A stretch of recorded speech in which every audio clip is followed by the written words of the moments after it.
Bonjour les amis, nous sommes aujourd'hui le 26 mars 2023. Lazare, viens dehors. C'est par cette parole que Jésus montre sa toute-puissance face à la mort.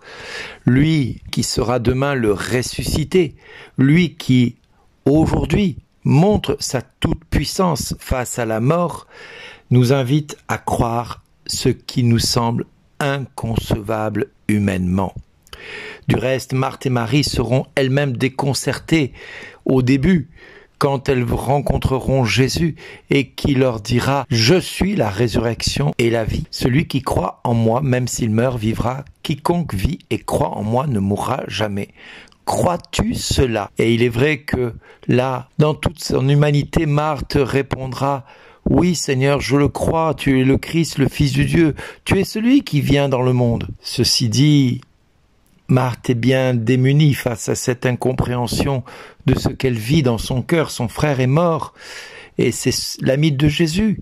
Et cela fait déjà 4 jours qu'il est mort, qu'il est dans le tombeau et qu'il doit déjà sentir beaucoup d'après le texte. Et cependant, même si Marthe aura dit à Jésus juste un peu avant, « Seigneur, si tu avais été ici, mon frère ne serait pas mort. » Mais elle va poser un acte de foi incommensurable. Mais maintenant encore, je le sais. Tout ce que tu demanderas à Dieu, Dieu te l'accordera. Jésus lui dit, ton frère ressuscitera. Et elle répondra, je sais qu'il ressuscitera à la résurrection au dernier jour.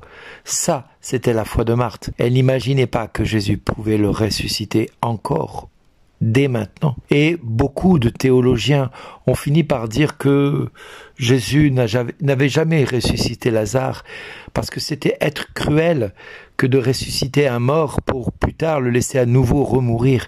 Dieu aurait été cruel de ramener Lazare de la mort à la vie pour le laisser remourir une deuxième fois de sa belle mort.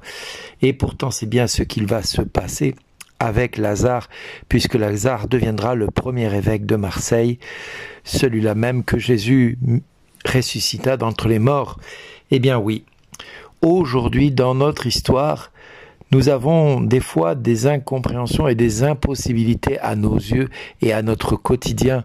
Des fois nous disons, mais Seigneur, si tu avais été là, et si, et si, et si, et si. Eh bien c'est la chair qui nous fait réagir comme cela. Et du reste, la lettre de Paul aux Romains nous dira, or, vous n'êtes plus sous l'emprise de la chair, mais sous celle de l'esprit, puisque l'esprit de Dieu habite en vous. Celui qui n'a pas l'esprit du Christ ne lui appartient pas. Mais si le Christ est en vous, le corps, il est vrai, reste marqué par la mort à cause du péché. Et c'est ce qui nous fait douter, qui nous fait craindre, qui nous fait avoir peur, qui nous fait douter de l'espérance en Christ. Mais l'esprit nous fait vivre, puisque nous sommes devenus des justes par son Esprit Saint. Nous sommes justifiés par le Saint-Esprit qui habite en nous, puisque nous sommes le temple du Saint-Esprit. Alors, frères et sœurs, celui-là même qui a ressuscité Jésus d'entre les morts, qui a ressuscité Lazare de la tombe, eh bien, si l'Esprit qui anime Jésus habite en vous, celui qui a ressuscité Jésus, le Christ, eh bien, donnera la vie à vos corps mortels, quand bien même le péché demeure, quand bien même le péché est là. Parce que dans le psaume, il nous est bien dit, si tu retiens les fautes, Seigneur, Seigneur, qui subsistera? Or, par Jésus, nous trouvons le pardon, puisque du haut de la croix, Jésus a dit, Père, pardonne-leur, ils ne savent pas ce qu'ils font. Si près de lui se trouve le pardon pour que l'homme le craigne, alors nous pouvons de tout notre cœur espérer en son salut. Nous pouvons espérer de toute notre âme et nous attendons sa parole qui va s'accomplir dans notre vie, qui va se réaliser dans notre vie, parce que Dieu a des promesses éternelles pour chacun de nous. Il a dit, ne l'oubliez jamais, dans le livre d'Ézéchiel, écoutez bien ce que dit le livre d'Ézéchiel, je vais ouvrir vos tombeaux, je vous en ferai remonter, ô mon peuple, je vous ramènerai sur la terre d'Israël. Vous saurez que je suis le Seigneur quand j'ouvrirai vos tombeaux et vous en ferai remonter, ô mon peuple. Je mettrai en vous mon esprit et vous vivrez. Je vous donnerai le repos sur votre terre. Alors vous saurez que je suis le Seigneur. J'ai parlé et je le ferai. Voilà ce que dit le Seigneur pour chacun de nous. Oui, nous sommes appelés à sortir de nos tombeaux. Et quels sont nos tombeaux? Eh bien, toutes nos impossibilités, toutes nos faiblesses, nos fragilités, les chaînes que l'ennemi a mis sur nos vies, les démons qui veulent nous empêcher de rentrer dans notre destinée. Eh bien oui, Christ va nous sortir de nos tombeaux pour nous amener à la vie éternelle, pour nous faire rentrer dans les promesses éternelles de Dieu qu'il a prévues depuis toute éternité en notre faveur. C'est ce qu'il a voulu pour chacun de nous, à nous dans notre cœur d'entendre et d'écouter ce que Dieu a pour nous. Écoutons ce que le Seigneur veut réaliser dans notre cœur. Écoutons ce que Dieu veut réaliser dans notre vie. Oui, mon frère, ma sœur, aujourd'hui, le Seigneur nous dit, je mettrai en toi mon esprit, et tu vivras. Quand bien même l'ennemi voudrait t'abattre, tu vivras. Quand bien même l'ennemi voudrait détruire ce que tu es, tu vivras. Quand bien même l'ennemi voudrait faire de toi un esclave, tu seras libre. Tu vas être libre. Tu es libre parce que Jésus a donné sa vie pour toi.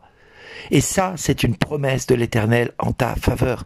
Il a été capable de ressusciter Jésus d'entre les morts. Il a été capable de sortir Lazare du tombeau alors qu'il sentait mauvais puisqu'il était dans son tombeau depuis 4 jours et qu'il commençait à se décomposer. Eh bien, Dieu a été capable de faire ce qu'à notre conscience et à notre intelligence, c'est impensable et inconcevable. Alors on peut penser à un récit joli, agrémenté de merveilles. Oui, le peuple de Dieu de l'époque a enjolivé l'histoire en disant que Jésus avait ressuscité Lazare pour faire bien, pour dire voilà, déliez-le, laissez-le partir dans l'éternité, ne le retenez pas.